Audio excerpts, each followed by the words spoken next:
मान्य सदस्यहरू, अब प्रधानमन्त्रीसँग प्रत्यक्ष प्रश्नोत्तर कार्यक्रम प्रारम्भ हुन्छ। सर्वप्रथम प्रश्नकर्ता मान्य सदस्य भगवती चौधरीलाई सम्मानीय प्रधानमन्त्रीसँग प्रश्न सोध्न अनुमति दिन्छु। सम्माननीय प्रधानमन्त्री तथा सम्माननीय सभामुख महोदय, सम्माननीय प्रधानमन्त्रीज्यू, यति बेला मुलुक युवाविहीन बन्दै गइरहेको छ। कक्षा 12 पास गर्ने बित्तिकै उच्च शिक्षा तथा वैदेशिक रोजगारको लागि हजारौँ विद्यार्थीहरू विदेशी रहेका छन्। हाम्रा कलेज विश्वविद्यालयहरूमा विद्यार्थी सङ्ख्या घट्दै गइरहेको अवस्था छन्। गाउँघरमा युवा शक्ति देखिन छाडेको छ। कृषि क्षेत्र ध्वस्त बन्दै गइरहेको अवस्था छ। पहाड मात्रै होइन, तराईको उर्वर भूमि पनि बन्जर बन्दै गइरहेको अवस्थामा आत्मनिर्भरताबाट परनिर्भरता उन्मुख भइरहेका छौँ। यसलाई समयमै रोक्नको लागि सरकारले के कस्ता योजनाहरू बनाउँदैछन्? उपभोगमुखी आयात, न्यून निर्यात क्षमता तथा उच्च व्यापार घाटालाई नियन्त्रण गर्दै उत्पादनमुखी आत्मनिर्भर अर्थतन्त्रसहित समष्टिगत आर्थिक आधारहरू सबलीकरण र उच्च आर्थिक वृद्धिको लक्ष्य निर्धारणका आधारहरू के हुन सक्छन्? सम्माननीय प्रधानमन्त्रीज्यू, सुनसरी जिल्लाको निर्वाचन क्षेत्र 3 अन्तर्गत पर्ने बुढी खोला, एउटै नाम घोघा खोला, केसलिया खोला, इटहरी उपमहानगरपालिका, दुहबी नगरपालिका, बर्जु गाउँपालिका गरी बग्ने किनारा भई बग्ने नदीले त्यहाँ बसोबास गर्ने गरिब विपन्न किसान, साना किसानदेखि उद्योग व्यवसायीहरूलाई वर्षेनी डुबान तथा ठुलो धनजनको क्षति र शाश्वती बेहोरी रहने अवस्थाहरू सिर्जना गराइरहेको छन्। उक्त बुढी घोघा केसलिया खोलाको कृषि तथा औद्योगिक नदी करिडोर घोषणा गर्दै इटहरी, दुहबी, विराटनगर र धारान औद्योगिक क्षेत्रको रूपमा वैकल्पिक मार्गको रूपमा स्थापित गर्नको लागि त्यसले सुनसरी मोरङका लाखौँ जनतालाई लाभान्वित हुने थियो कि त्यहाँ उत्पादित कृषि उत्पादन र घरेलु तथा मझौला उद्योग व्यवसायीहरूको व्यवसायमा टेवा पुग्ने थियो?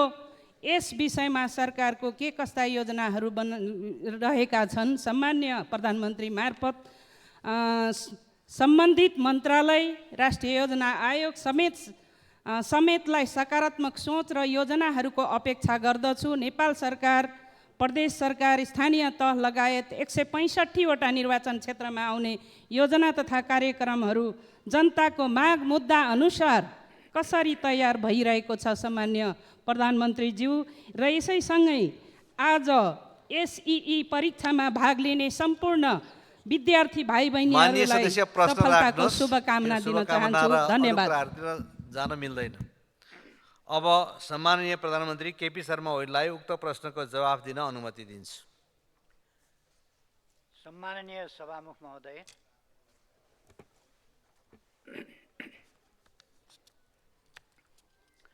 प्रश्नकर्ता मान्यज्यूलाई धन्यवाद भन्न चाहन्छु।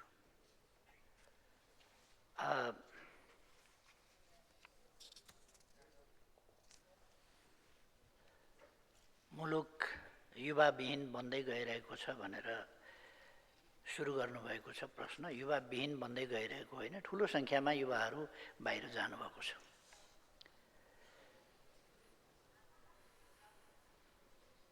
बाह्र पास गर्ने बित्तिकै या त पढाइका लागि या कामका लागि युवाहरू बाहिर गएका छन् र गइरहेका छन् र त्यसले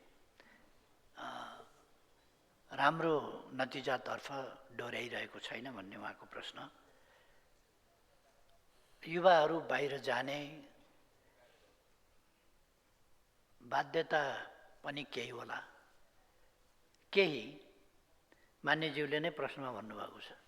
विश्वविद्यालय खाली हुँदैछन्, क्याम्पसहरू खाली हुँदैछन्, विद्यालयहरूबाट उत्तीर्ण हुने बित्तिकै बाहिर जाने क्रम छ।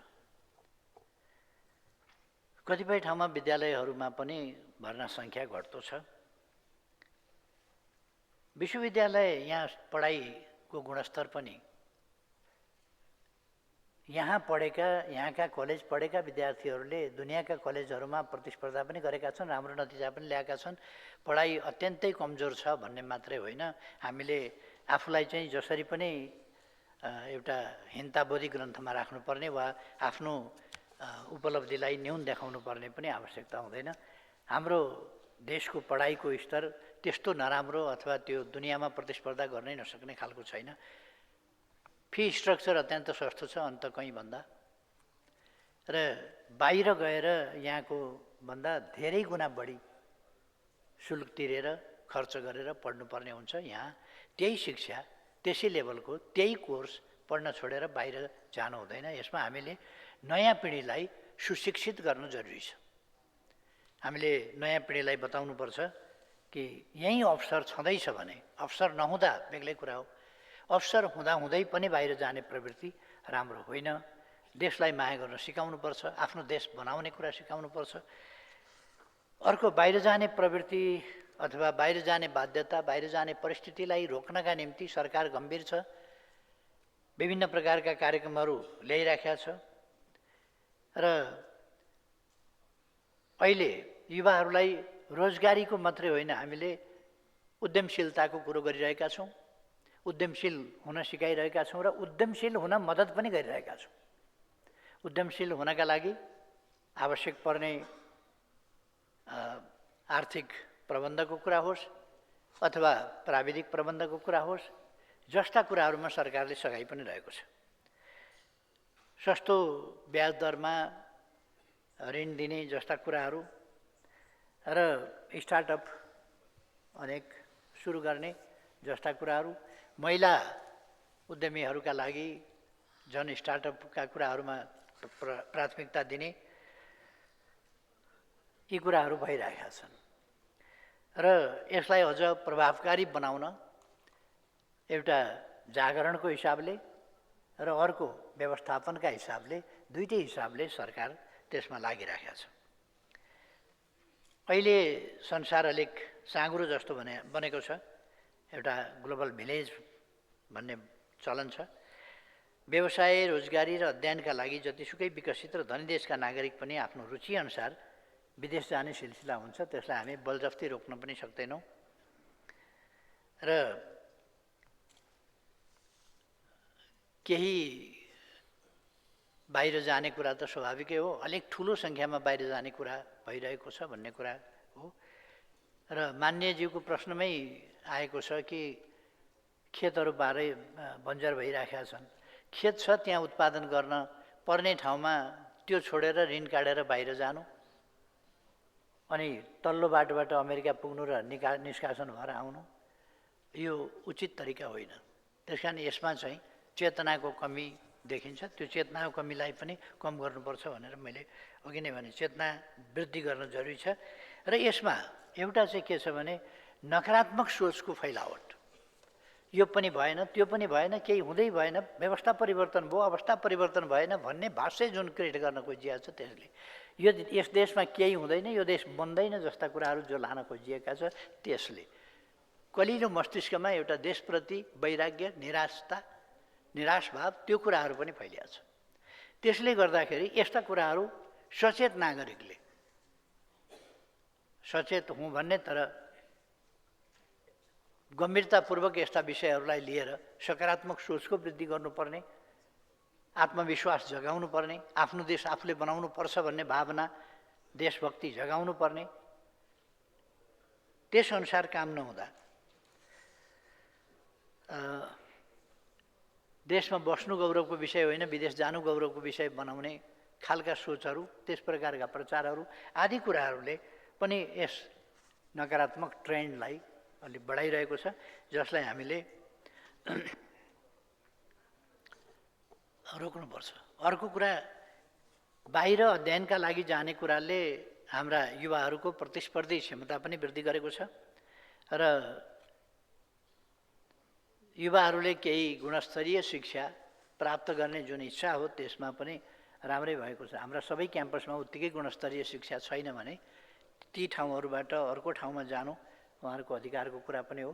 तर यसलाई हामी हाम्रा गुणस्तर कम भएका ठाउँहरूलाई गुणस्तर वृद्धि गर्ने र बाहिर जानु नपर्ने खालको परिस्थिति, अध्ययनका लागि बाहिर जानु नपर्ने परिस्थिति र खास गरी उद्यमशीलताको विकास मार्फत रोजगारीका अवसरहरू सिर्जना गर्ने र उद्यमशीलता के अरे उत्पादनशीलता र उत्पादन अभिवृद्धि गर्ने र देशका अहिले जस्तो हामीले पूर्वाधारहरू विकास गरेका छौँ, यातायातका क्षेत्रमा विकास गरेका छौँ, सञ्चारका क्षेत्रमा विकास गरेका छौँ, विद्युतको क्षेत्रमा विकास गरेका छौँ, अरू विभिन्न क्षेत्रहरूमा विकास गरेका छौँ र आज झन्डै झन्डै देश जस्तो हिजो दुर्गम देश भनेर चिनिन्थ्यो आज दुर्गम त्यस्तो रहिरहेको छैन। यो कुराहरूलाई हामीले चाहिँ हृदयङ्गम गर्न जरुरी छ र यसलाई सकारात्मक ढङ्गले प्रचार पनि गर्न जरुरी छ। हाम्रा उपलब्धिको चर्चा गर्न जरुरी छ र त्यसमा उपलब्धि हासिल गर्न सकिन्छ भन्ने कुरामा आश्वस्त पार्दै हामी कृषि आधुनिकीकरण, औद्योगिकीकरण, व्यावसायिकीकरण र अरू औद्योगिक क्षेत्रतर्फका कामहरू, पर्यटनका क्षेत्रका सबै क्षेत्रका कामहरूका माध्यमबाट देशलाई आर्थिक ढङ्गले सम्पन्न बनाउन लागिरहेका छौँ। अहिले हामी बजेट नीति कार्यक्रम र बजेट तर्जुमा गर्दैछौँ, त्यस काममा लागेका छौँ र देशका कुनै पनि भागमा कुनै पनि समुदाय पछाडि नपरोस् भन्नका लागि त्यसमा हामी गम्भीर ढङ्गले लागिरहेका छौँ कि कुनै पनि क्षेत्र पछाडि नपर्ने गरी र अहिलेको आर्थिक अवस्थालाई बदल्नका लागि, सकारात्मक ढङ्गले अगाडि बढाउनका लागि हामी काम गरिरहेका छौँ र तिनै तहका सरकारहरूले यसतर्फ आफ्ना प्रयासहरूलाई केन्द्रित गरेका छन्। यो अहिले नीति कार्यक्रम बजेटको समय हो र सङ्घीय सरकार यस मामलामा अत्यन्तै दत्तचित्त भएर लागिरहेको छ। यति भन्दा अब प्रश्नकर्ता मान्य सदस्य वासुदेव घिमिरेलाई प्रश्न गर्न अनुमति दिन्छु।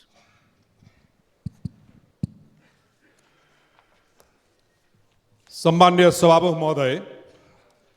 सभामुख महोदय मार्फत सम्मान्य प्रधानमन्त्रीज्यूलाई म प्रश्न गर्न चाहन्छु।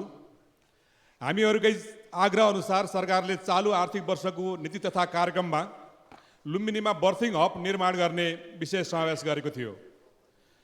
भगवान गौतम बुद्ध जन्मिएको पवित्र पावन भूमिमा सन्तान जन्माउने चाहना कुन अभिभावकलाई नहोला र सुविधा सम्पन्न बर्थिङ हस्पिटल बनाएर विश्वका शान्तिमार्गीहरूलाई सो अवसर उपलब्ध गराउन लुम्बिनी ल्याउने अवधारणासहित अघि सारिएको यो विषय नीति तथा कार्यक्रममा समावेश हुँदा सबैलाई उत्साहित बनाएको थियो। तर हालसम्म बर्थिङ हब निर्माणका लागि आवश्यक बजेट विनियोजन नहुँदा निराशा छाएको छ। लुम्बिनीमा पर्यटन प्रवर्धन गर्न लुम्बिनी र आसपासका पालिकाहरूलाई समेटेर लुम्बिनी एकीकृत सहरी विकास कार्यक्रम चलाइनुको विकल्प छैन। सम्माननीयज्यू, लुम्बिनी विकास कोषको पर्खालभित्र मात्र काम गरेर लुम्बिनीमा पर्यटकको आकर्षण बढाउन सकिँदैन। यसर्थ लुम्बिनीको एकीकृत विकासको लागि सरकारको भावी योजना के छ? साथै गौतम बुद्ध अन्तर्राष्ट्रिय विमानस्थल लामो प्रयासपछि सम्माननीयज्यूकै पहलमा आंशिक सञ्चालनमा आएको छ, तर उक्त विमानस्थलको दिगो सञ्चालनको विषयमा अझै विभिन्न शङ्का उपशङ्का देखा परेकोले सरकारले उक्त विमानस्थल पूर्ण र दिगो सञ्चालनको लागि के कस्तो प्रबन्ध मिलाएको छ? धन्यवाद। सम्मानीय प्रधानमन्त्री।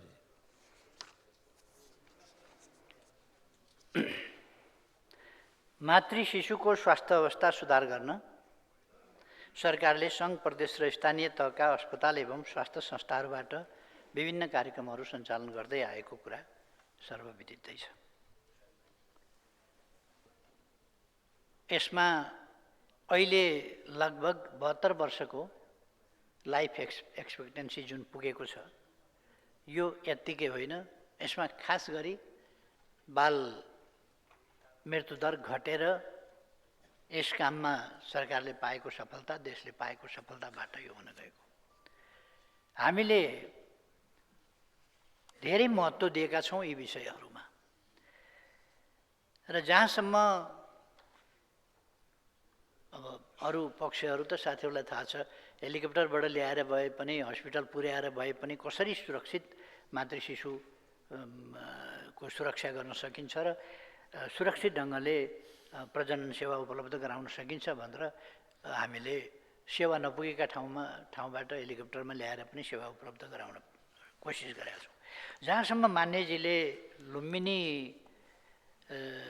प्रदेशको लुम्बिनीमै आसपासमा होला। बर्थिङ हस्पिटल निर्माण गर्नका लागि नेपाल सरकार यो कुरा उठाउनु भएको छ। त्यसमा नेपाल सरकार, थाइल्यान्ड अन्तर्राष्ट्रिय सहयोग नियोग र UNFPA नेपालको सहकार्यमा सम्भाव्यता अध्ययन भइरहेको कुरा म जानकारी गराउन चाहन्छु। लुम्बिनी क्षेत्रको धार्मिक एवं पर्यटकीय सम्भावनालाई मध्यनजर गर्दै सन् 1978 मा डिजाइन स्वीकृत भएको लुम्बिनी गुरु योजना अनुसार निर्माण कार्यहरू भइरहेको जानकारी गराउँदछु। बीचमा जुन रफ्तारमा हुनुपर्थ्यो त्यस रफ्तारमा हुन नसकेकोलाई हामीले गति दिएका छौँ र गतिसाथ त्यस गुरु योजनालाई पूर्णता दिन्छौँ। गौतम बुद्ध अन्तर्राष्ट्रिय विमानस्थलको दिगो सञ्चालनका लागि जुन प्रश्न उठाउनु भएको छ, सरकारले सम्बद्ध निकायहरूसँग छलफल गरेर कार्ययोजना बनाएर कार्यान्वयन गरिराखेको छ। यो विमानस्थल देखाउनका लागि बनाएको होइन, चलाउनका लागि बनाएको हो, चलाइन्छ। चलाउने भनेको त्यो अस्थायी यसो चलाए झैँ गर्ने होइन कि दिगो ढङ्गले नै त्यसलाई चलाइन्छ। म विभिन्न यसका लागि अहिले फ्यासिलिटीहरू डेभलप गरेको आदि प्रभावकारी कदमहरू चालेको कुरा पनि स्मरण गराउन चाहन्छु। यात्रु सेवा शुल्कमा छुट, ground handling, landing, parking and navigation शुल्कमा छुट जस्ता सहुलियत एवं प्रोत्साहनका कार्यक्रमहरू सञ्चालनमा सरकारले ल्याएको छ। यसलाई दिगो ढङ्गले चलाउने सन्दर्भमा अगाडि बढाउँ भनेर नै यो काम गरिएको हो। हाल Al Jazeera, fly Dubai, Air Asia र नेपाल एयरलाइन्सले उक्त विमानस्थलबाट अन्तर्राष्ट्रिय उडान सञ्चालन गरिरहेका छन्। यो प्रारम्भ हो। जब सञ्चालन भइसकेको छ, प्रारम्भ भइसकेको छ, 4वटा विमान एयरलाइन्सले सुरु गरिसकेका छन् अन्तर्राष्ट्रिय उडान भने यो अगाडि बढ्छ भन्ने म आश्वस्त पार्न चाहन्छु। श्रम तथा रोजगार कार्यालय बुटोलबाट श्रम स्वीकृति प्रदान गर्न सुरु भएको छ। साथै अध्यागमन, मुद्रा सटै लगायतका बैंकिङ सुविधा विमानस्थलमै प्रदान गर्ने व्यवस्था मिलाइएको छ र भविष्यमा उक्त विमानस्थललाई पूर्ण क्षमताका साथ सञ्चालन गर्ने गरी काम भइरहेको छ र यो पूर्ण क्षमताका साथ सञ्चालन गरिने कुरा म मान्यज्यूलाई अवगत गराउन चाहन्छु। धन्यवाद। अब प्रश्नकर्ता मान्य सदस्य बिन्दवासिनी कंसाकार। सम्माननीय सभामुखज्यू मार्फत सम्माननीय प्रधानमन्त्रीज्यूलाई निम्न अनुसारको प्रश्नहरू सोध्न चाहन्छु। जलन पीडितहरूको उपचार, पुनर्स्थापना तथा अधिकार सुनिश्चित गर्न संसदमा निजी विधेयक 8 महिना अगाडि दर्ता भइसकेको छ। यो विधेयक मानवीय संवेदनासँग मात्र नभई सामाजिक न्यायको मूल मर्मसँग पनि प्रत्यक्ष रूपमा जोडिएको छ। सरकार यस्तो जीवन रक्षासँग सम्बन्धित विधेयकप्रति के धारणा राख्छ? यसलाई अघि बढाउन तथा प्रभावकारी रूपमा कार्यान्वयन गर्न सरकारको पूर्ण समर्थन रहनेछ कि रहने छैन? म आज यो प्रश्न किन पनि सोधिरहेको छु भने आज प्रधानमन्त्रीज्यूको प्रत्यक्ष रूपमा जवाब सुन्नको लागि स्वयं केही जलन पीडितहरू सदनमा दर्शक दीर्घामा उपस्थित हुनुभएको छ। आज मात्र होइन, हामीले हाम्रो आवाज उठाउँदै आइरहेका। म समग्र जलन पीडितहरूको प्रतिनिधित्व गर्दै पीडितहरूको लागि केही कानुन बनाएर नै काम गर्न विनम्र अनुरोध गर्दछु। मेरो अर्को प्रश्न, अहिलेको महँगीले आम नागरिकको दैनिक जीवन कष्टकर बन्दै गएको छ। सरकारको योजनाहरू प्रभावहीन देखिएको छ। प्रभावहीन देखिएको अवस्थामा जनताको जनजीवन स्तरमा सहजता ल्याउने गरी महँगी नियन्त्रणका के कस्तो ठोस र परिमाणमुखी कदमहरू सरकारले चाल्न लागेको छ? प्रश्न सोध्ने अवसर दिनुभएकोमा सम्माननीय सभामुखज्यूप्रति आभार व्यक्त गर्दछु। धन्यवाद। सम्माननीय प्रधानमन्त्री। सम्माननीय सभामुख महोदय, प्रश्नकर्ता मान्यज्यूलाई धन्यवाद भन्न चाहन्छु। मान्य सदस्यले यो प्रश्न प्रधानमन्त्रीले अझ स्पष्ट गर्ने अवसर मिलोस् भनेरै उठाउनु भएको मैले ठानेको छु। मान्य सदस्यलाई जलन पीडितहरूको सन्दर्भमा, जलनका घाइतेहरू बिरामीहरूको उपचारको सन्दर्भमा अथवा क्षतिपूर्तिको सम्बन्धमा अथवा यस सम्बन्धमा व्यक्तिगत तवरमा पनि अहिलेको प्रधानमन्त्री कति गम्भीर छ भन्ने कुरा प्रश्नकर्ता मान्यज्यूलाई अवश्य नै याद छ भन्ने मलाई ठान्छु। म यति भन्न चाहन्छु, जलन पीडितहरूको उपचार र पुनर्स्थापनाका सम्बन्धमा सरकार संवेदनशील छ। तेजाब र अन्य घातक रासायनिक पदार्थ नियमन ऐन 2079 ले यस सम्बन्धमा पर्याप्त व्यवस्था गरेको बेहोरा जानकारी गराउँदछु। जलन पीडितहरूको उपचार पुनर्स्थापना तथा अधिकार सम्बन्धमा संसदमा दर्ता भएको निजी विधेयकमा रहेका प्रावधानका सम्बन्धमा सदन वा सम्बन्धित समितिमा हुने छलफलका क्रममा सरकारले आफ्नो धारणा फेरि तपसिल अझ विस्तृतमा राख्ने नै छ। यस सन्दर्भमा जलन पीडितहरूले त्यति बेला कति यो 77-78 साल थियो होला, भेटेर विषय राख्ने बित्तिकै अध्यादेश ल्याएर तत्सम्बन्धी कडा कानुनी व्यवस्था गरेर अपराध नियन्त्रण गर्ने कुरा र अपराधीलाई कारबाही गर्ने कुरा, जलन पीडितहरूलाई राहत दिने कुरा तत्कालीन सरकारले प्रभावकारी कदम चालेको थियो र त्यस यता लगातार प्रभावकारी कदम चाल्ने त्यो प्रयास भइरहेको छ। यद्यपि हामीले यो धेरै देशहरूमा अथवा जहाँसुकै पनि यस्ता कुराहरू छिटपुट रूपमा हुने गर्छन्, त्यसलाई हामीले कुनै सामान्य घटनाको रूपमा होइन, त्यसलाई गम्भीरताका साथ लिने र कहीँ कतै पनि आगलागी जन्ने कुरा अथवा जलन जन्ने कुराहरू अथवा तेजाब जस्ता अन्य कुनै प्रकारका रासायनिक वस्तुहरूको प्रयोगद्वारा जलन गराउने कुराहरू या हुने कुराहरू, भुलचुकमा पनि त्यस्ता हुने कुराहरू र त्यसलाई औषधिको रूपमा राख्ने र कहिले कहिले झुक्किएर मान्छेले खाइदिने जस्ता कुराहरूबाट हुने दुर्घटना जस्ता कुराहरू, यस्ता सबै कुराहरूलाई पनि हामीले अत्यन्तै सावधानी साथ जनचेतना पनि जगाउने र सावधानी अपनाउन पनि आग्रह गर्ने देखि लिएर कानुनी प्रबन्ध लगायतका सबै कुराहरू गर्दै जाने र कोही पनि यस्तो पीडामा पर्न नपरोस्, पहिलो प्राथमिकता हाम्रो त्यसमा रहनेछ। परिहाल्यो कथम कदाचित भने उपचार र पुनर्स्थापना गर्ने व्यवस्था गर्न सरकार सजग छ, प्रतिबद्ध छ। अर्को मान्यजीले प्रश्न राख्नुभएको छ, यो महँगी नियन्त्रणको सम्बन्धमा। यो एउटा ग्लोबल फेनोमेनन पनि हो, दुनियाँमा सबैतिर महँगी बढ्दै गएको छ, बढ्दै जान्छ पनि होला सायद। यथास्थितिमा कुनै पनि चिजको मूल्य चाहिँ बसिरहेको हुँदैन सधैँ, चाहे जग्गा जमिनको होस्, चाहे साधारण हामीले दैनिक भान्सामा प्रयोग गर्ने सामानहरूको होस्, कुनै पनि चिजको मूल्य अलिअलि गर्दै बढिराखेको हुन्छ। त्यो हामीले आफ्नै जीवनमा पनि भोगेका छौँ, कुन चिजको मूल्य कहाँ थियो र कुनै पनि वस्तु जति बेर जुन मूल्यमा पाइन्थ्यो त्यो अहिले हामी पाउँदैनौँ, अथवा यो एउटा स्वाभाविक प्रक्रिया पनि हो। तर अनुचित ढङ्गले मूल्य वृद्धि हुनु हुँदैन, नाफाखोरीको हिसाबले, कुनै कार्टेलिङको हिसाबले अथवा अरू हिसाबले अनुचित ढङ्गको मूल्य वृद्धि, अस्वाभाविक ढङ्गको मूल्य वृद्धि हुनु हुँदैन र त्यसबाट मूल्य वृद्धिबाट कसैले अनुचित लाभ लिने गरी त्यस प्रकारका क्रियाकलापहरू हुनु हुँदैन, त्यसलाई सरकारले रोक्छ।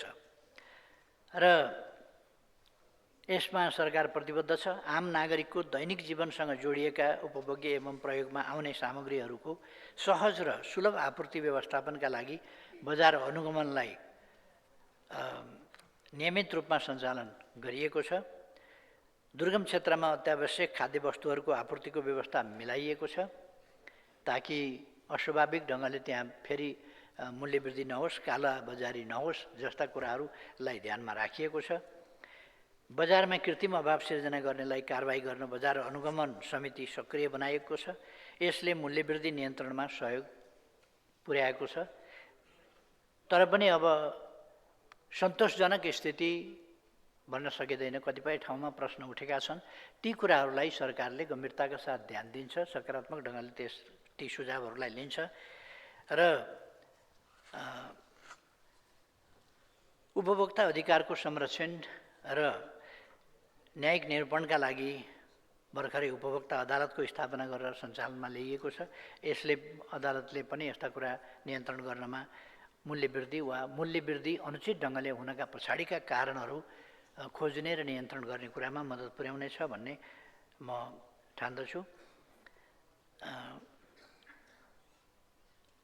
अब सजिलो के हुन्छ भने बढ्दो महँगी नियन्त्रण गर भन्ने नारा म सानो हुँदादेखि पनि सुनिराखेको छु, अहिलेसम्म पनि सुनिराखेको छु। त्यो नारा सधैँ लोकप्रिय हुन्छ, किनभने मूल्य नियन्त्रण गर, सस्तोमा हामीलाई सामान देऊ भन्ने जनताको माग सधैँ जायज छ।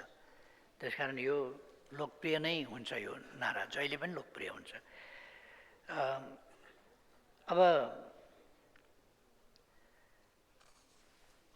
कहिले कहिले अस्थायी रूपमा केही कुराहरूमा मूल्य घट्छ, त्यति बेला पनि यदि मूल्य वृद्धि नियन्त्रण गर, सस्तो मूल्यमा उपभोग्य सामान उपलब्ध गराऊ भन्यो भने त्यो लोकप्रिय नै हुन्छ।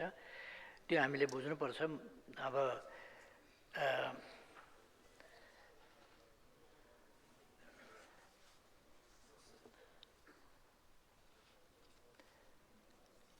यसमा मैले अरू धेरै कुरा भन्नुभन्दा चालु आर्थिक वर्षको 7 महिनाको अवधिमा औसत उपभोक्ता मूल्यस्फीति 4.16% रहेको छ।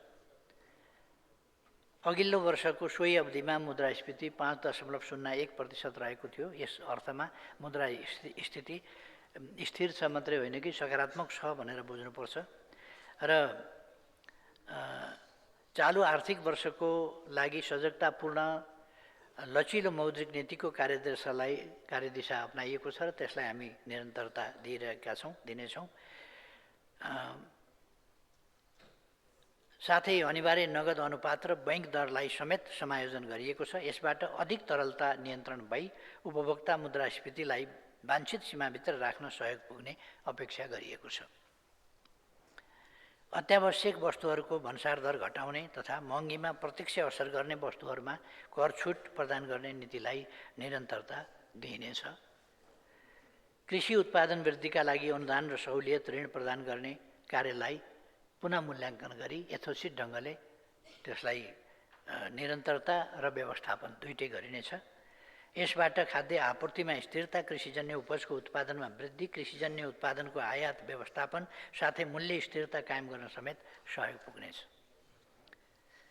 त्यसो भएर यसमा सरकार सजग छ, सचेतनतापूर्वक कदम चालिरहेको छ र नीतिहरू लिइरहेको छ, कदमहरू अगाडि बढाइरहेको छ र यसमा अरू धेरै केही भनिरहनु पर्ला जस्तो लाग्दैन। मुद्रास्फीतिले यो मूल्य वृद्धिको अवस्थालाई देखाउँछ। यसमा धेरै भयावह अवस्था छ भन्न मिल्ने अवस्था देखिँदैन। धन्यवाद। अब प्रश्नकर्ता मान्य सदस्य भानुभक्त जोशी प्रश्न राख्नु।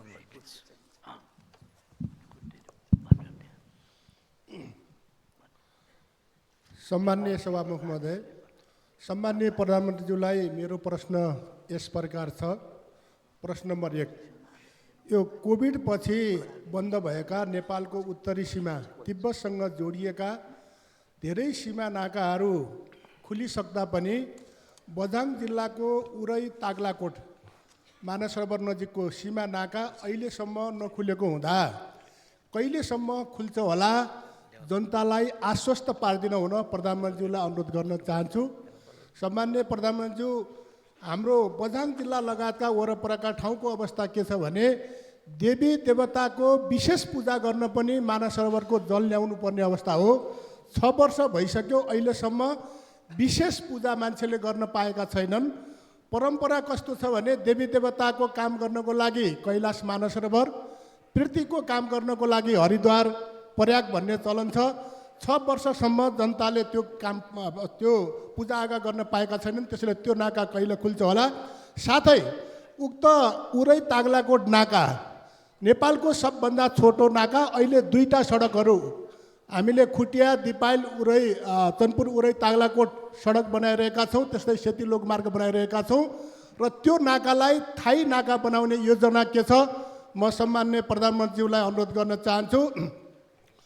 प्रश्न नम्बर 2, नेपालको संविधान 2072 लागू हुनुभन्दा पहिले अथवा 2074 सालभन्दा पहिले बझाङ जिल्लामा स्थापना भएका सङ्घीय सरकारका कार्यालयहरू अहिले जिल्लामा छैनन्। सम्माननीय प्रधानमन्त्रीज्यू, अहिले ती कार्यालयहरू सडक डिभिजन कार्यालय बैतडीमा छ, बझाङले सेवा लिने, सङ्घीय खानेपानी कार्यालय धनगढीमा छ, प्रदेश खानेपानी कार्यालय डडेलधुरामा छ, सिँचाइ तथा नदी नियन्त्रण कार्यालय बैतडीमा छ, वृहत जलाधार व्यवस्थापन कार्यालय बैतडीमा छ र स्थानीय पूर्वाधार विकास कार्यालय धनगढीमा छ, सङ्घीय प्रहरी तथा सहरी तथा भवन निर्माण कार्यालय सिलगढी डोटीमा छ, कर सेवा कार्यालय डडेलधुरामा छ।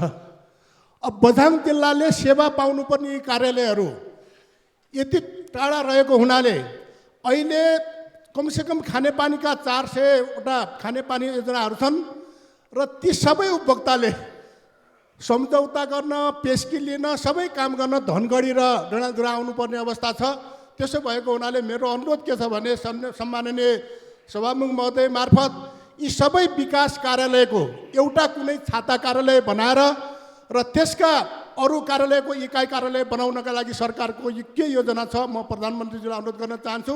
अन्तिममा सानो, यो सुखी नेपाली समृद्ध नेपाल बनाउने हाम्रो सपनालाई पुरा गर्नका लागि युवाहरूलाई आश्वस्त पार्ने गरी नेपालमा नै रोजगारीका प्रशस्त सम्भावना छन्, रोजगारी नेपालमा नै पाउँछ भनेर स्वदेश र विदेशमा रहेका युवाहरूलाई आश्वस्त पार्ने सरकारको योजना के छ? धन्यवाद। सम्माननीय प्रधानमन्त्री। सम्मानीय सभामुख महोदय, नेपाल चीन सिमानाका 14 स्थानमा रहेका परम्परागत व्यापारिक नाकाहरू पुनः सञ्चालन गर्ने सम्बन्धमा सेवा व्यवस्थापन सम्बन्धी सम्झौतामा नेपाल चीन बीच 2019मा हस्ताक्षर भएको बेहोरा जानकारी गराउँदछु।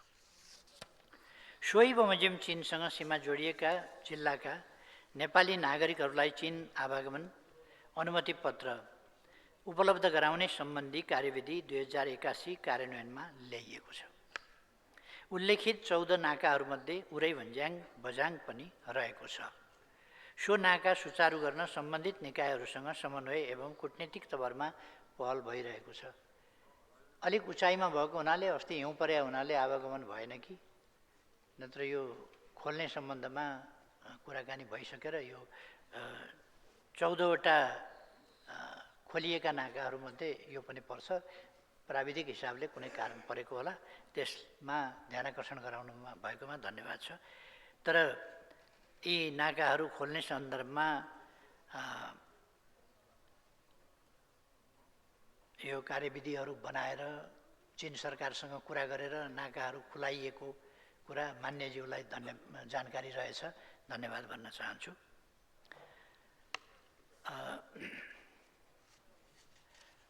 विकास सम्बन्धी कार्य गर्ने कार्यालय बनाएर सडक, खानेपानी, सिँचाइ तथा नदी नियन्त्रण, पूर्वाधार विकास लगायतका कार्यहरू एकीकृत रूपमा सञ्चालन गर्ने सम्बन्धमा मानिएको धारणा सराहनीय छ।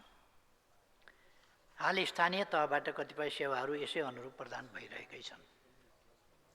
एकीकृत रूपमा 3 तहका सरकारको कामको प्रकृति र कर्मचारीको व्यवस्थापन गरिएको छ। नेपालको संविधानले गरेको व्यवस्था बमोजिम साबिकमा केन्द्रीय सरकारले गर्ने कतिपय काम हालको व्यवस्थामा प्रदेश तथा स्थानीय तहको कार्यक्षेत्रमा परेका छन्।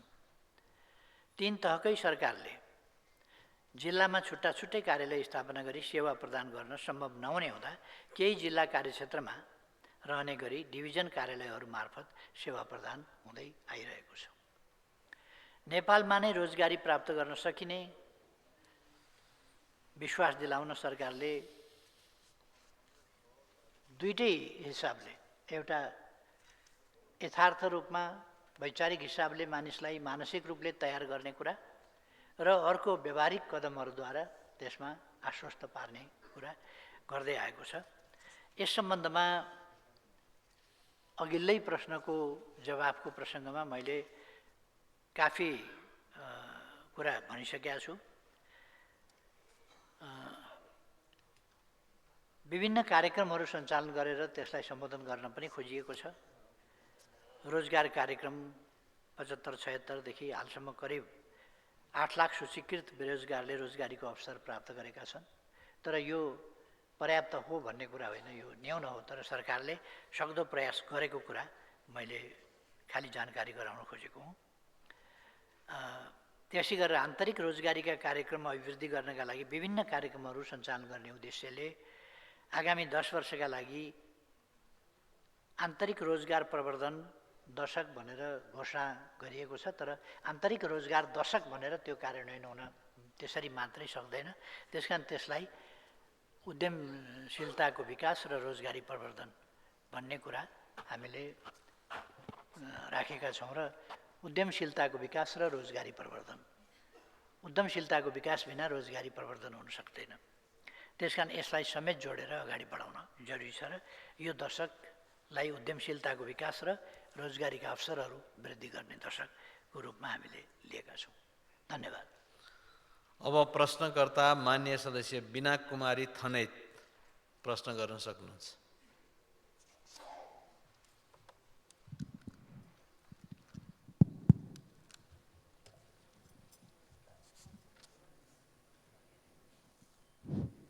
सम्मान्य सभामुख महोदय, समयको लागि धन्यवाद।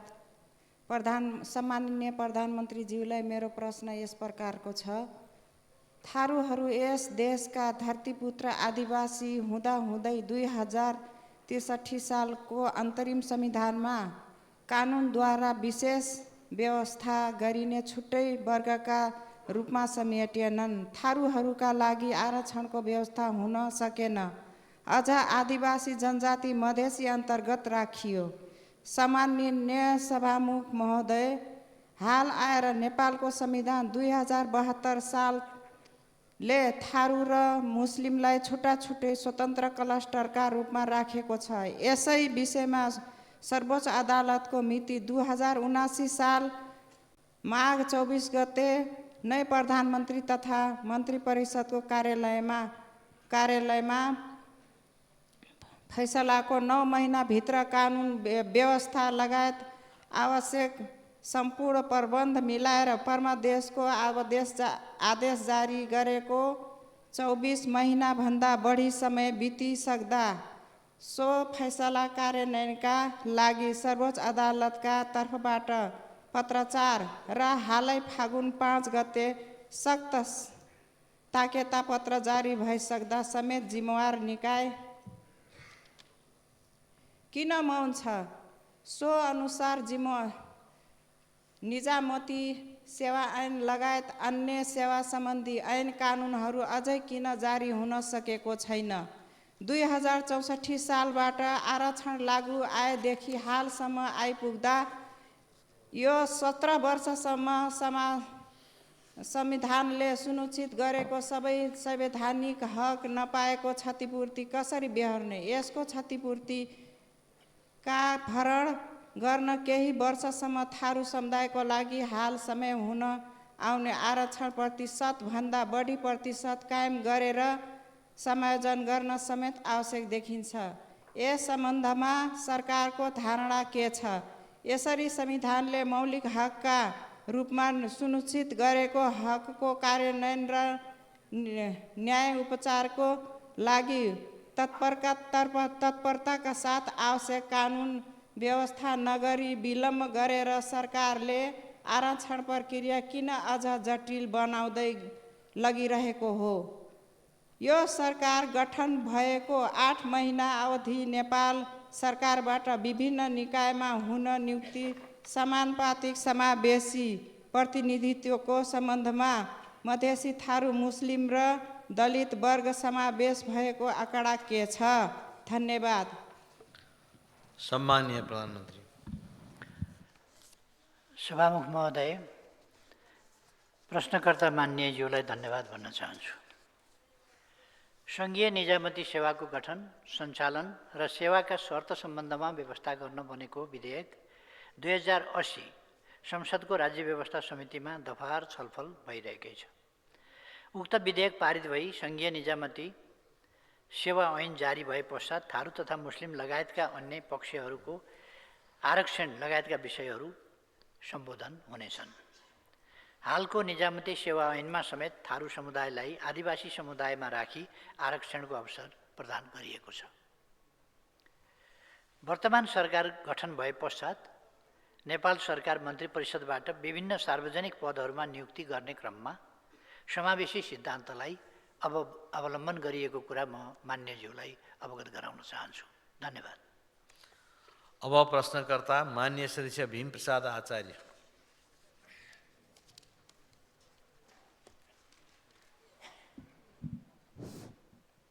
सम्मान्य सभामुखज्यू, सम्मान्य सभामुख मार्फत सम्मान्य प्रधानमन्त्रीज्यूलाई निम्न म प्रश्न गर्न चाहन्छु। त्यस सन्दर्भमा नेपालको विकास र समृद्धिको मूल पिलर कृषि, सिँचाइ र पर्यटनसँग सम्बन्धित एउटा प्रश्न मेरो रहेको छ र त्यसमा प्रश्न नम्बर 1 मा सिँचाइ र नदी नियन्त्रण सम्बन्धमा तमोर चिस्याङ डाइभर्सन, सुनकोशी कमला बहुद्देशीय आयोजना यो यथाशीघ्र सुरु गर्नुपर्ने अवस्था कहाँ पुगेको छ? त्यो देशको सबैभन्दा ठुलो र यो देशको सबैभन्दा ठुलो सुनसरी मोरङ सिँचाइ आयोजनामा कोशी नदीले धार परिवर्तन गर्दा चतारा मूल नहरमा क्षमताको 15% मात्रै पानी अहिले आइरहेको छ। यसले सिँचाइ प्रणालीमा ठुलो समस्या उत्पन्न भएको छ। यो नहरमा क्षमता अनुसार पानी सञ्चालन गर्न कोशीमा ब्यारेज बनाउने वा बेडबार बनाउने वा नहरको मूल मुहान माथि सार्ने विकल्पहरू छन्। त्यसमध्ये सस्तो र छिटो विकल्प भनेको बेडबार बनाउने नै हो। किसानको माग पनि यही छ। गत बर्सातमा यो यही छ। अर्कोमा गत वैशाखमा बुढी खोलाको बाढीले इटरी 3 स्थित बुढी खोलामा निर्मित सिँचाइ नहरको बाँध भत्काउँदा इटरीका ग्रामीण इलाकामा करिब 500 हेक्टर जमिनको सिँचाइ प्रणाली नष्ट भएको र नदी कटानले इटरीको बस्ती बगाउने जोखिम बढेकोले तत्काल नियन्त्रण र सिँचाइ बाँध निर्माणको आवश्यकता छ र त्यो माग जनताले गरिरहेको स्थिति पनि छ। त्यस्तै सुनसरी खोलाको मर्यादारले इनरुवा 10 र देवाङ्गन 2, 3 र 4 नम्बर वाडामा ईदगाह, मदरसा र बस्ती बगाउने जोखिम अस्तिको बाढीले निम्त्याएको छ र त्यसको नियन्त्रण गर्नु अत्यावश्यक छ। त्यो त्यहाँको ज्वलन्त माग पनि हो र यी तीनटै सन्दर्भमा सरकारको पोजिसन स्पष्ट पारिदिन अनुरोध गर्दछु। प्रश्न नम्बर 2 पर्यटन तथा नागरिक उड्डयन सम्बन्धमा विश्वकै ठुलो व्यापार मध्येको एउटा हवाई यातायातको विकास हो र त्यसमा हाम्रो हवाई सेवा निगमको पुनर्संरचना गरेर सक्षम निगम नबनाइकन यसले त्यो च्यालेन्ज मिट गर्न सक्ने स्थिति छैन। त्यसैले यो सक्षम व्यावसायिक योजना तयार गर्ने, यो नेपाल वायु सेवा निगमको पुनर्संरचना गर्ने र मिसन 2024 सम्ममा कमसेकम लिज पर्चेजमा भए पनि 10वटा जहाजहरू सेवा सञ्चालन गर्ने र यो आवश्यकता एकतिर छ भने अर्कोतिर पर्यटन प्रवर्धनको निम्ति नेपाल पर्यटन बोर्डको पुनर्संरचना र त्यसमार्फत विदेश स्थित दूतावासहरू, नियोगहरू, पर्यटन दूतहरू, NRNA, विदेश बस्ने नेपाली विद्यार्थीहरू र नेपाल र विदेशका विभिन्न सङ्घ संस्थालाई परिचालन गर्नुपर्ने काम आवश्यकता छ। पर्यटन ऐन र नियम परिमार्जन गर्न र पोखरा र भैरवा विमानस्थल सञ्चालन तथा निजगढ विमानस्थल निर्माणको काम र अहिले आएको तथ्याङ्कमा भारत र चीनबाट आउने पर्यटकको सङ्ख्या घटिरहेको तथ्याङ्क छ र यो अवस्थालाई फेर्नको लागि सरकारले के काम गरिरहेको छ जानकारी गराइदिनुमा हार्दिक अनुरोध गर्दछु। सम्मानीय प्रधानमन्त्री। सभामुख महोदय, सुनसरी र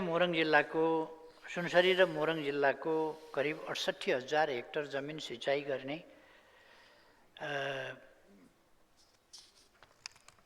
गर्नका लागि दिगो र भरपर्दो सिँचाइ सेवा पुर्याउने उद्देश्यले सुरु भएको सुनसरी मोरङ सिँचाइ आयोजनाको कोशी नदीको चतरा नजिक बायाँ किनारमा साइड इन्टेक निर्माण गरी सिँचाइ सेवा उपलब्ध गराइरहेको छ। विगत केही वर्षदेखि कोशी नदीले धार परिवर्तन गरेर दायाँपट्टि पानीको बहाव चापेकोले साइड इन्टेकमा आवश्यक मात्रामा पानीको प्रवेश गराउन सकिएको छैन।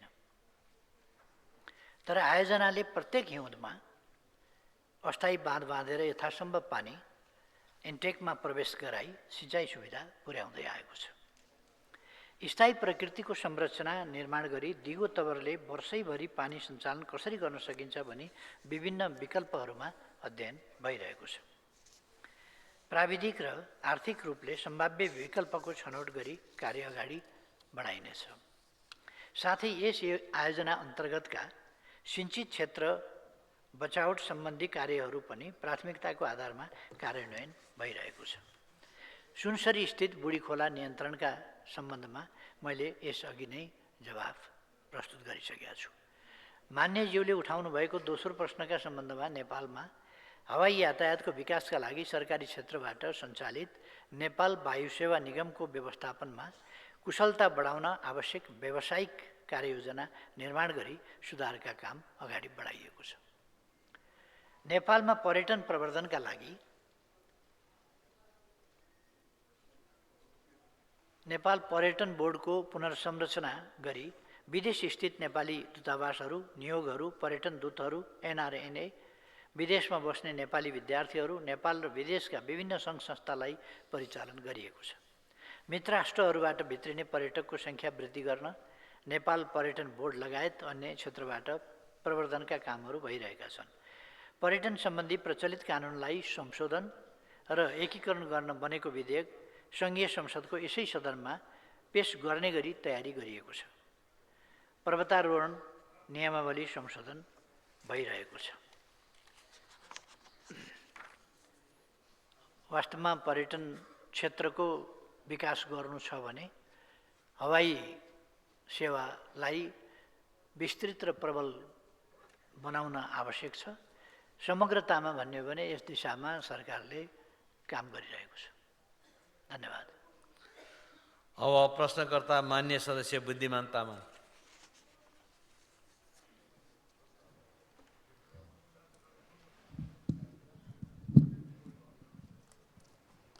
सामान्य सभामुख महोदय, म मान्य सभामुख मार्फत सामान्य प्रधानमन्त्रीलाई यो निम्नलिखित प्रश्नहरू सोध्न चाहन्छु। नेपालको चुच्चे नक्सामा समेटिएको लिबोलेक, कालापानी र लिबियाधुरा भ्रमणमा प्रधानमन्त्रीज्यू कहिले जानुहुन्छ र भ्रमणको कुनै कार्यक्रम बनेको छ कि छैन? प्रश्न नम्बर 2, यो चाहिँ एकदम प्रश्न भयो। नेपाल भारत प्रबुद्ध व्यक्ति समूह इबिजी को प्रतिवेदन भारतका प्रधानमन्त्रीले नबुझेको अवस्थामा नेपालका प्रधानमन्त्रीले पनि उक्त प्रतिवेदन बुझ्न नमिल्ने हो? धन्यवाद। सम्मानीय प्रधानमन्त्री। सम्माननीय सभामुख महोदय, माननीय प्रश्नकर्ता मान्यज्यूलाई म धन्यवाद भन्न चाहन्छु। मान्यज्यूले त्यस क्षेत्रमा भ्रमणमा कहिले जानुहुन्छ भन्ने प्रश्न राख्नुभएको छ। अहिले तत्काल योजना बनेको छैन, पछि जान सकिन्छ। मान्यज्यूको योजना बनेको छ कि क्या हो? योजना बनेको छ भने राम्रो कुरा हो।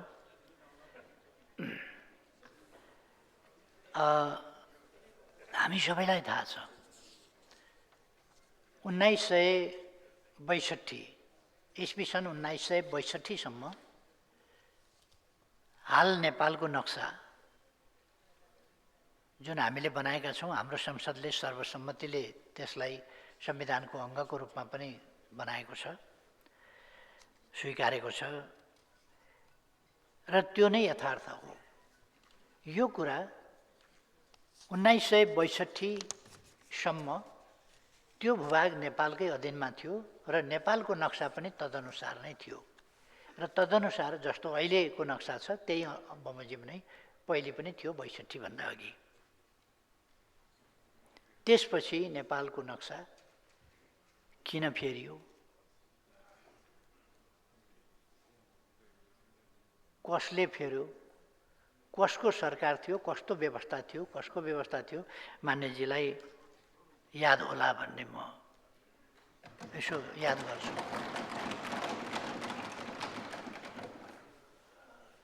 2077 साल विक्रम सम्वतको 2077 साल असार 4 गते संविधानको दोस्रो संशोधन मार्फत, त्यो पनि सर्वसम्मत संशोधन मार्फत संविधानको अनुसूची 3मा रहेको नेपालको निशान छाप अद्यावधिक गरिएको तथ्य मान्यज्यूलाई अवगत नै छ।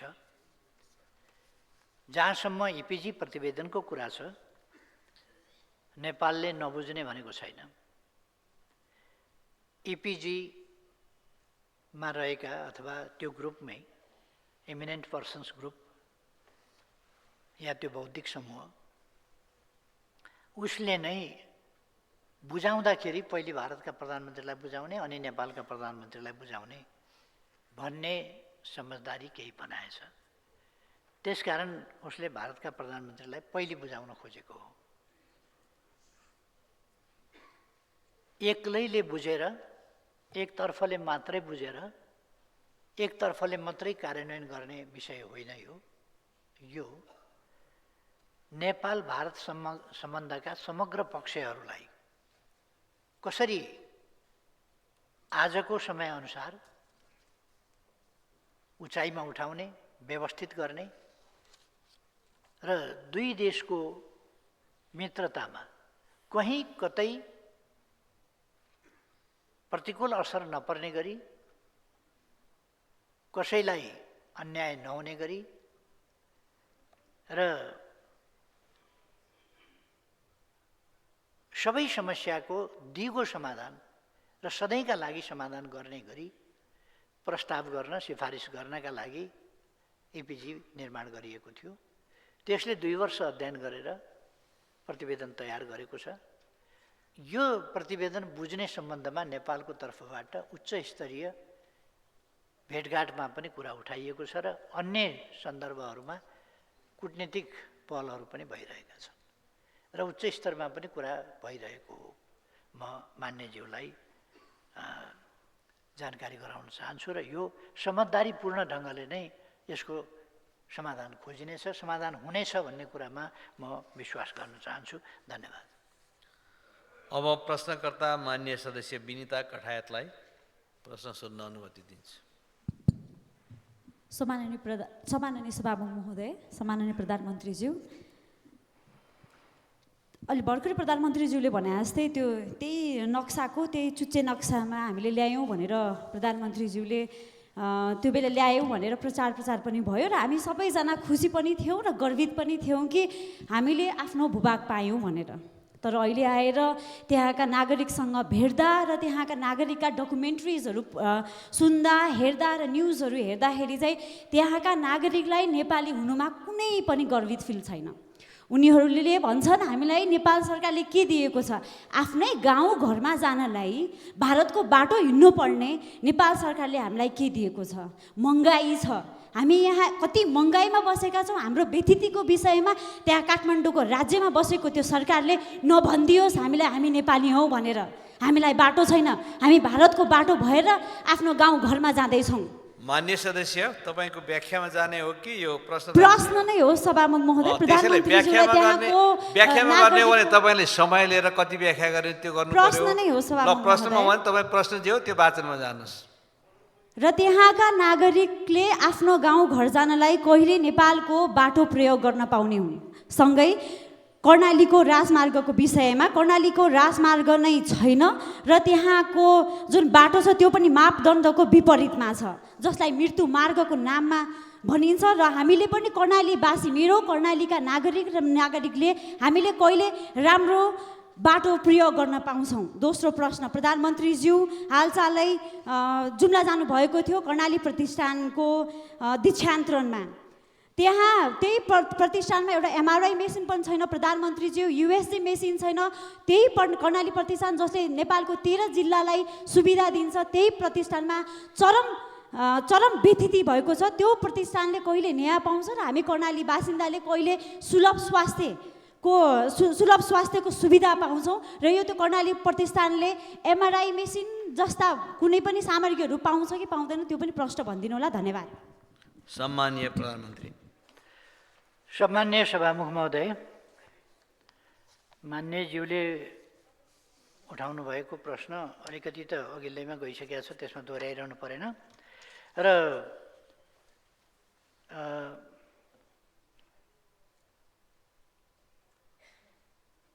अझै पनि धारचुलाका मान्छे आफ्नो घर जान भारतको बाटो भएर जानुपर्ने अवस्था छ।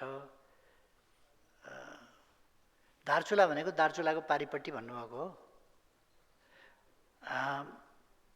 दार्चुलाको सदरमुकाम खलङ्गाबाट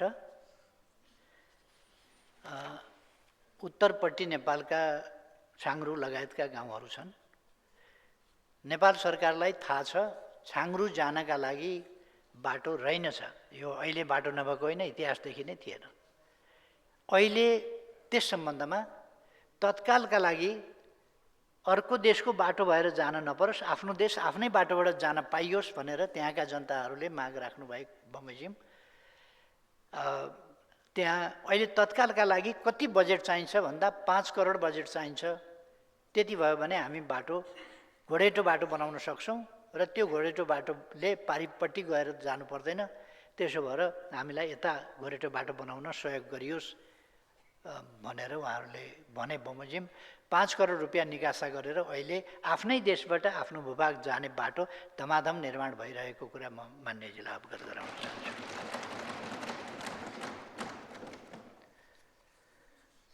कर्णाली प्रदेश एउटा दुर्गम प्रदेश हो र त्यहाँ सेना मार्फत सबै सदरमुकामहरूमा बाटो पुर्याउने र पक्की बाटो पुर्याउने काम भइरहेको छ। पहाड फोर्ने, चट्टान फोर्ने कामहरू भइरहेका छ। नभएका ठाउँमा पुलहरू हाल्ने काम भइरहेका छ। बाटोलाई कच्ची मात्रै होइन पक्की बनाउने काम भइरहेको छ। यी कुराहरू मान्यजीले जानकारी लिनुभयो हुन्छ त्यहाँका मानिसहरूबाट। यो ब्रह्मदेवदेखि झुलागाड, दार्चुला, टिङ्कर सडक यसका लागि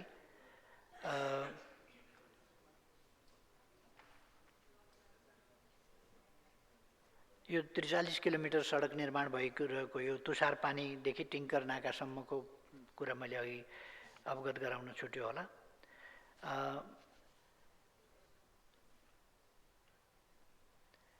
जस यो बाटो बन्दै गरेको कुरा नेपालै भएर हिँड्न पाउने सुविधा बनाउने प्रयासमा सरकार काम गरिरहेको कुरा मैले बताएँ। अरू बाटाहरूको सन्दर्भमा पनि दुर्गम जिल्ला हो, त्यसकारण पहिले ट्र्याक खोल्दैखेरि बाटो चाहिँ एकदम डबल ल्यानको राम्रो सुविधा सम्पन्न बाटो बनिसक्छ होइन। कहीँ भर्खर ट्र्याक खुल्दैछ, कहीँ भर्खर काम हुँदैछ। त्यसकारण जे होस् ट्र्याक खुलेर गाडी हरेक सदरमुकाम पुग्ने खालको प्रबन्ध अहिले मिलेको छ। अस्थायी पुलहरू निर्माण गर्ने कामहरू पनि भएका छन् र दुर्गम ठाउँहरू चाहे त्यो महाकालीका बजाङ होस् अथवा बाजुरा होस्, त्यस्ता दुर्गम ठाउँहरू अथवा बुढी नन्दा, अर्को नन्दा यी नदीहरू हुन्, यिनीहरूमा बेली ब्रिज राख्नेदेखि लिएर कर्णालीका बाटाहरू र कर्णाली स्वास्थ्य विज्ञान प्रतिष्ठान भर्खर खुलेको हो, त्यसलाई भर्खरै अपग्रेड गरिएको हो र त्यहाँ सुविधाहरू कम भएका हुन सक्दछन्। तर त्यसलाई हामीले कुनै विकृति भन्नु त मिल्दैन, त्यसमा न्यूनता भन्नुपर्छ। त्यो न्यूनताहरू क्रमशः पुरा गर्ने दिशामा सरकारको ध्यान गएको छ र सरकार त्यसमा एमआरआई सहितका विशिष्ट सेवाहरू प्रवाह गर्नका लागि ध्यान दिइरहेको छ। र त्यसै गरेर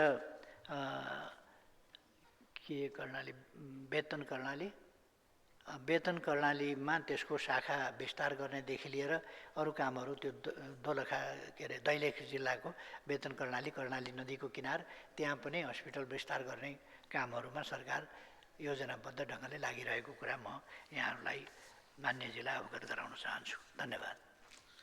अब प्रश्नकर्ता मान्य सदस्य बिमला सुवेदीलाई प्रश्न राख्न अनुमति दिन्छु।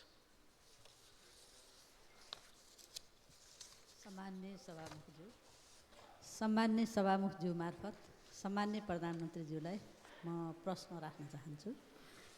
1 नम्बरमा बेपत्ता पारिएका व्यक्तिको छानबिन, सत्य निरूपण तथा मेलमिलाप आयोग ऐन 2071 को तेस्रो संशोधन पारित भएपछि सत्य निरूपण आयोग र बेपत्ता छानबिन आयोग गठन भई शान्ति प्रक्रियाको बाँकी काम टुङ्गिने अपेक्षा थियो।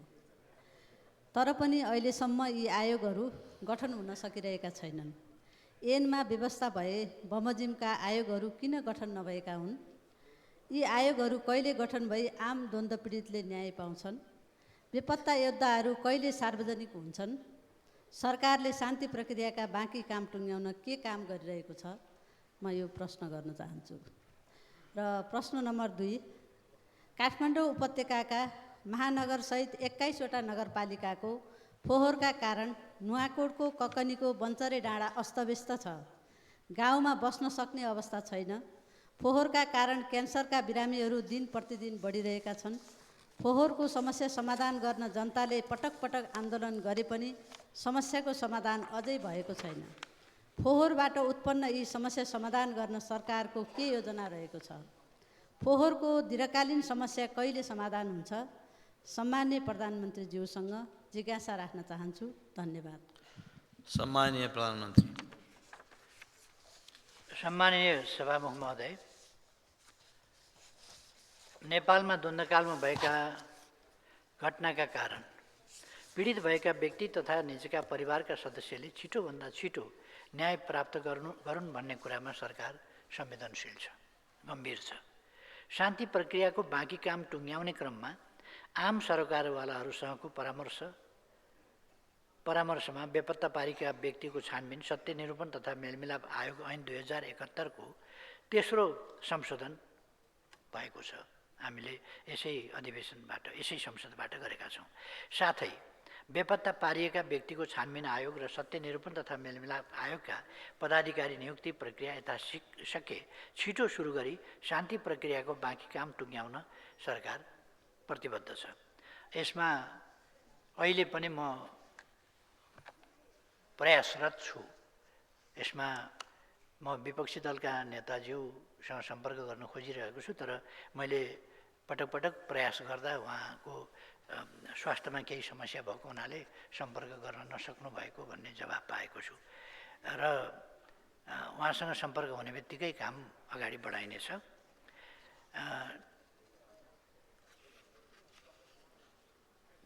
नेपालको संविधानले फोहोर मैला व्यवस्थापनको कार्य स्थानीय तहको कार्यक्षेत्रमा राखेको विदितै छ। दीर्घकालीन रूपमा व्यवस्थित र वैज्ञानिक ढङ्गले फोहोर मैला व्यवस्थापन गर्न अल्पकालीन र दीर्घकालीन योजना तयार भएको छ। नुवाकोट र धादिङको सिमानामा निर्माण गरिएको बन्चरे डाँडा सेनिटरी ल्यान्डफिल साइट तोकेको मापदण्ड बमोजिम सञ्चालन तथा व्यवस्थापन गर्न स्थानीय तहहरूबाट सार्वजनिक निजी साझेदारी प्रणाली मार्फत निजी क्षेत्रलाई परिचालन गर्ने गरी कार्यविधि अघि बढाइएको छ। बन्चरे डाँडामा प्रत्यक्ष प्रभावित क्षेत्र एकिन गर्न पूरक वातावरणीय अध्ययन सुरु भइरहेको छ। फोहोर मैला स्रोतमा नै वर्गीकरण गराउने व्यवस्था गर्ने, यसको सहजीकरणको लागि फोहोर मैला स्थानान्तरण केन्द्रको व्यवस्थापन गर्ने, फरक गाडीमा फरक दिनमा जैविक र अजैविक फोहोर सङ्कलन गर्ने, मल र मेटेरियल रिकभरी फेसिलिटी निर्माण गरी सञ्चालन गर्ने जस्ता कार्यलाई प्राथमिकता दिई योजनाबद्ध रूपमा स्थानीय तहहरू मार्फत सञ्चालनमा ल्याइनेछ। यसका लागि विभिन्न विषयगत मन्त्रालयहरूले आवश्यक प्राविधिक सहयोग तथा सहजीकरण गर्ने योजना रहेको छ। यसमा खास गरी स्थानीय तहको सरकारको रुचि र त्यसमा सहकार्यको आवश्यकता छ। यसमा सरकारको ध्यान गएको छ, केन्द्र सरकारको, र यस स्थितिलाई लम्बिरहन दिनु हुँदैन भन्ने कुरामा सरकार सजग छ। यति स्पष्ट गर्न चाहन्छु। मान्यजीलाई धन्यवाद। अब प्रश्नकर्ता मान्य सदस्य मनिष झा। सम्माननीय सभामुख महोदय, सम्माननीय प्रधानमन्त्रीज्यूलाई दुईटा प्रश्न राख्न चाहन्छु। पहिलो प्रश्न, तपाईले नियुक्त गर्नुभएको कर्मचारीहरूको असक्षमताका कारण सरकार फेल भएको तथ्य स्वीकार्नुहुन्छ? यदि हो भने तिनीहरूलाई कहिलेसम्म कारबाही गर्नुहुन्छ? केन्द्रमा 2/3 बहुमतको सरकार रहे पनि काम कारबाही खासै हुन सकेको छैन। संसदमा 2 ठूला दलहरूले नेतृत्वमा सरकार बनाएको छ जसको प्रभाव प्रदेश र स्थानीय तहसम्म छ। मन्त्रीदेखि खरिदारसम्म सत्तारूढ दलका निकटस्थ नियुक्त भएका छन्, तर सरकारको प्रदर्शन निकै कमजोर छ। प्रधानमन्त्री तथा मन्त्री परिषदको कार्यालयको रिपोर्ट अनुसार विभिन्न मन्त्रालयहरू न्यूनतम प्रदर्शन गर्दै असफल भएका छन्। सरकारी संयन्त्रमा गहिरो राजनीतिकरण र दलीयकरण, योग्यताभन्दा नातावाद कृपावादलाई प्राथमिकता दिइने, जसका कारण सरकार स्वयं असफल हुँदैछ। कर्मचारीलाई कार्य सम्पादनको आधारमा मूल्याङ्कन गर्नुपर्नेमा आफ्ना मान्छेलाई सत्तामा राख्ने विकृत अभ्यासले सुशासन तहस नहस बनाउँदैछ। Right man in the right प्लेसको सिद्धान्तको सट्टा माई म्यान इन माई प्लेसको गलत अभ्यासले सरकारलाई असफल बनाउँदैछ। अब प्रश्न उठ्छ, सरकारले आफैलाई असफल बनाउने कर्मचारीहरूलाई कारबाही गर्नेछ कि गर्दैन? यदि कारबाही गर्छ भने कहिलेसम्म र कसरी? मेरो दोस्रो प्रश्न रहेको छ, 2/3 बलियो सरकार हुँदाहुँदै पनि मुलुक दैनिक ऋणमा निर्भर किन बन्यो? सरकारको योजनाबद्ध रूपमा सिर्जित अवस्था हो? पछिल्लो पटक सम्माननीय प्रधानमन्त्रीज्यूले शपथ लिने बेलामा नेपाल सरकार चलाउन मात्र दैनिक 1 अर्ब ऋण लिनुपर्ने अवस्था थियो। आजको दिनसम्म आइपुग्दा दैनिक 1.5 अर्ब भन्दा बढीको ऋण लिनुपर्ने अवस्थामा मुलुक पुगिसकेको छ। निजी क्षेत्र हतोत्साहित छ। 2/3 ठुला दलको बलियो सरकार हुँदा पनि किन यस्ता दुरावस्थामा मुलुक पुगेको होला? 2/3 बलमा तपाईहरूले योजनाबद्ध ढङ्गबाट सुनियोजित रूपमा यो अवस्था निर्माण गर्नु खोज्नु भएको त होइन कतै? धन्यवाद। सम्माननीय प्रधानमन्त्री। सम्मान्य सभामुख महोदय,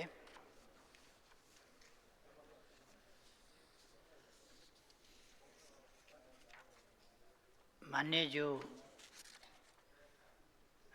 प्रश्नभन्दा अगाडि केही व्याख्या राख्नुभयो। अलिक आक्रोशपूर्ण देखिए।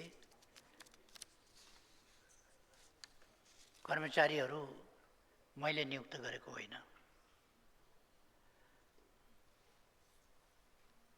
र अहिलेको सरकारले हाम्रो मान्छे होइन राम्रो मान्छेको खोजी गर्छ र योग्य मान्छे उपयुक्त ठाउँमा राख्छ। यसमा कुनै प्रकारको भेदभाव होइन। मेरिटोक्रेसी गुणदोषको आधारमा मूल्याङ्कन हुने र मेरिटोक्रेसीका आधारमा मानिसलाई जिम्मेवारी दिइने परिपाटी छ, त्यो गरिनेछ।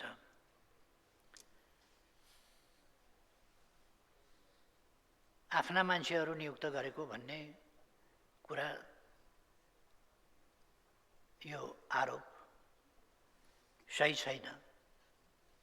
त्यसकारण अझ मेरो हैसियत, मेरो हकमा भन्नुहुन्छ भने मेरो आफ्नो मान्छे भन्ने कुनै हिसाबले, कुनै पनि प्रकारले आफ्नो भन्ने परिभाषाभित्र पर्ने मान्छे एकजना नियुक्त भएको देखाइदिनु भयो भने यहाँलाई धन्यवाद भन्नेछु मैले। सरकार त्यस आफ्नोवाला बाटोमा हिँडेको छैन। अहिले देशको परिस्थितिको गम्भीरतालाई बुझेर त्यस गम्भीरताबाट देशलाई उकास्ने कसरी? गरिबीमा छ देश। आज यो दुईटा ठुला पार्टीको 2/3 सरकार बनेर आर्थिक अवस्था यो जटिल ठाउँमा यो 8 महिनामा पुग्यो हो र? त्यसकारण कुनै पनि कुरालाई हामीले अतिशयोक्तिपूर्ण ढङ्गले वा बढाइ चढाइ वा आधारहीन ढङ्गले गर्नु वाञ्छनीय हुँदैन। नेपाल पछाडि परेको छ, गरिब छ, त्यसै कारण एलडिसीमा छ। अझ निकै असहज आर्थिक अवस्थाबाट गुज्रिरहेको अवस्थामा अहिलेको सरकार बनेको छ र अहिले लिएको ऋण चाहिँ यो देशको विकासकै लागि बढी उत्पादन, बढी उत्पादकत्वको ठाउँ जहाँ छ त्यहाँ त्यस ठाउँमा खर्च गर्न र बढी विकासको कामलाई तीव्रता दिनका लागि ऋण लिने काम गरिएको छ। अहिलेको सरकारको नीति के छ भने अनुत्पादक ठाउँमा हामी भरसक, अब पहिले केही आयोजनाहरू पहिलेदेखि चलेर आएका छन् जो अधुरो छोड्न मिल्दैन, चलाउनका लागि ऋण बाहेक अर्को उपाय छैन। ऋणकै अंश फेज 1, फेज 2, फेज 3 गरेर अहिले फेज 3 मा नलिएर त्यसलाई असफल बनाउन सकिँदैन। त्यसकारण फेज 3 मा ऋण लिन बाध्य हुनुपर्ने अवस्था रहेको हुन्छ। त्यसो भएर सरकारले यी सबै परिस्थितिहरूलाई ध्यानमा राखेर ज्यादै गम्भीरतापूर्वक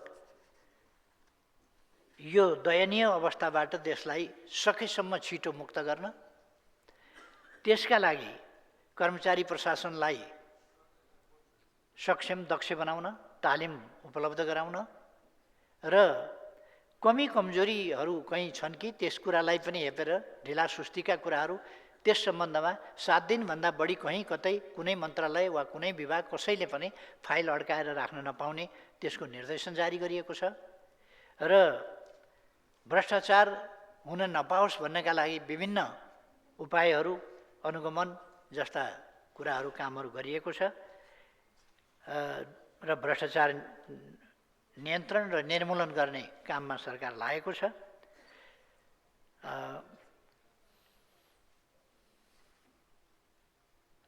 कर्मचारीहरूको नियुक्ति म मान्यज्यूलाई फेरि स्मरण गराउन चाहन्छु। कर्मचारीहरूको नियुक्ति लोकसेवा मार्फत हुन्छ, त्यहाँ आफन्तको कुरा होइन र लोकसेवाले यसअघि पनि त्यसो गरेको थियो भन्ने कुरा म मान्दिनँ, अहिले पनि त्यसो गर्छ भन्ने कुरा म मान्दिनँ र भविष्यमा पनि लोकसेवाले कुनै सरकारलाई आफ्ना मान्छे भर्ती गर्न सहयोग पुर्याउँछ या भर्ती गरिदिन्छ। लोकसेवाले निष्पक्ष परीक्षा लिँदैन र निष्पक्ष पास फेल गर्ने कुरा गर्दैन भन्ने मलाई विश्वास लाग्दैन।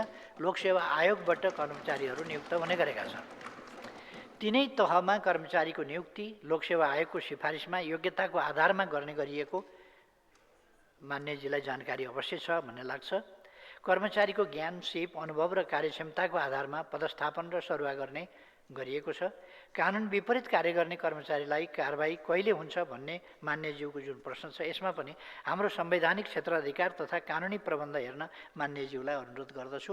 त्यसका आफ्ना विधि छन्, आफ्ना तरिका छन्, आफ्ना प्रक्रिया छन्, तदनुसार नै हुने छ। त्यो म फेरि जानकारी गराउन चाहन्छु। कानुन विपरीत काम गरेको भए कारबाही गर्ने संवैधानिक निकायहरू छन् अथवा त्यसको कानुनी व्यवस्था पनि छ, त्यसका लागि प्रक्रिया पनि छ र त्यसका लागि निकायहरू पनि छन्, तदनुसार नै हुन्छ। ती निकायहरूले कानुन विपरीत काम गर्ने व्यक्तिलाई कारबाही गर्ने गर्छन् र त्यस्ता व्यक्तिहरू सजायको भागीदार हुन्छन् र भइरहेका पनि छन्। सरकारी संयन्त्रहरूमा हुने सरुवा बढुवा र नियुक्तिमा नातावाद कृपावाद भयो भन्ने मान्यजीको प्रश्नलाई म अस्वीकार गर्न चाहन्छु। त्यो गलत आरोप हो। यसअघि भएका गलत अभ्यासहरूलाई तोडेर सरकारले मेरिट बेसमा बढुवा र नियुक्तिको काम गरिरहेको छ। सानो उदाहरण दिन्छु।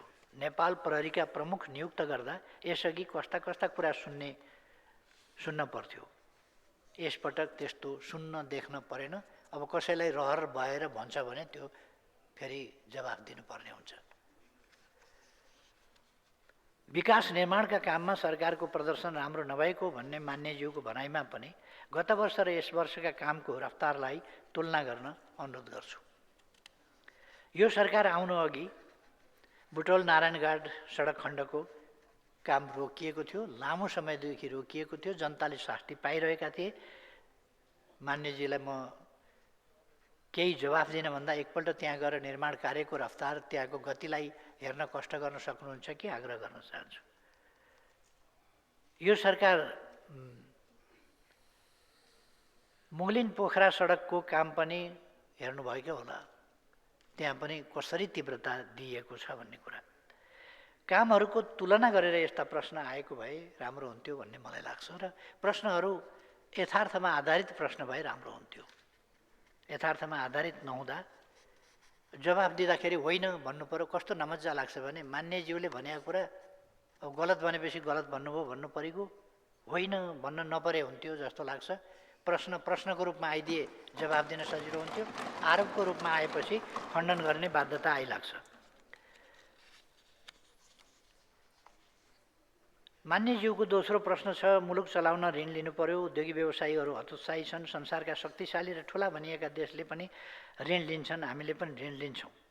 मुख्य कुरा ऋण केका लागि भन्ने कुरा हो। अघि नै मैले भनिसकेँ कि हामीले उत्पादनमूलक क्षेत्रमा, त्यही पनि उत्पादकत्व वृद्धिको क्षेत्रमा, कहीँ उद्यमशीलताको विकासको सन्दर्भमा, कहीँ यस्तो पूर्वाधारको विकासको सन्दर्भमा जसले राष्ट्रको विकासको काममा तीव्र प्रतिफल दिन्छ, तीव्र मद्दत पुर्याउँछ, त्यस्तो ठाउँमा ऋण लिएको छ। अरूले पनि ऋण लिन्छन् र त्यस्ता क्षेत्रमा परिचालन गर्न लिइने ऋण त्यो नकारात्मक होइन। र हामीले ऋणका सिद्धान्तहरू कस्ता हुन्छन् ती कुराहरू, आर्थिक सिद्धान्त, अब ऋण नपरे त राम्रो हो, लिनु परेका खण्डमा कस्ता कुराहरूमा ऋण लिने नलिने नीतिमा स्पष्ट भएर, लगानीका क्षेत्रहरू तोकेर स्पष्ट भएर, हाम्रा आवश्यकता र हाम्रा प्राथमिकतामा आधारित भएर हामीले लिएका छौँ। र प्रतिफल नदिने खालका कुराहरूमा भन्दा प्रतिफलका लागि केही पूर्वाधारमा जसले पछि प्रतिफल राम्रो दिन्छ, त्यसो भएर मैले ऋण लिएको कुरालाई मात्रै होइन कि त्यसको प्रतिफलको पाटोलाई पनि हेर्न आग्रह गर्न चाहन्छु। र उद्योगी व्यवसायीहरू अहिलेको सरकार आएपछि हतोत्साही भएका छन् भन्ने कुरा अहिले उद्यमी व्यवसायीहरूका प्रतिनिधि मण्डलले नै उहाँहरूका वक्तव्य मार्फत सरकारले चालेका कदमहरूको सन्दर्भमा, सरकारले लिएका कानुनी प्रबन्धहरू अथवा नीतिहरूको सन्दर्भमा कसरी सकारात्मक ढङ्गले प्रतिक्रिया दिनुभएको छ, कसरी निजी क्षेत्र उत्साहित भएको छ, कसरी उद्यमी व्यवसायीहरू उत्साहित भएका छन्, त्यो कुरा म ध्यानाकर्षण गराउन चाहन्छु। र यसलाई अलिकति सच्याउनुपर्छ भन्ने मलाई लाग्छ। पहिलेको सरकार हुँदा उद्योगी व्यवसायी के भन्थे र अहिलेको सरकार आएपछि के भनिरहेका छन्, यसो पत्र पत्रिका सञ्चार माध्यम हेरेर गरे पनि हुन्थ्यो।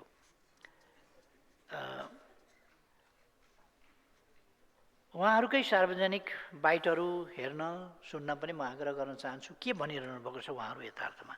औद्योगिक तथा व्यावसायिक वातावरण सुधार गरेर लगानी अभिवृद्धि गर्न हालै सरकारले अध्यादेश मार्फत लगानी व्यवसायी मैत्री हुने गरी कानुन सुधार गरेको छ। यसबाट निजी क्षेत्रको समग्र मनोबल पनि उच्च भएको छ। यसको नतिजा पनि देखिँदै जानेछ र यसलाई निजी क्षेत्रले स्वागत पनि गरेको छ। त्यसकारण व्यवसायीहरू हतोत्साही छन् भन्ने होइन, उत्साहित भएको कुरा म यहाँ अवगत गराउन चाहन्छु। अरू कुराहरूको सन्दर्भमा पछि बताउने छु। अहिले यति नै। धन्यवाद सभामुख महोदय। माननीय सदस्यहरू, आजको लागि निर्धारण गरिएको प्रधानमन्त्रीसँग प्रत्यक्ष प्रश्नोत्तर सम्बन्धी कार्यक्रम यही समाप्त हुन्छ।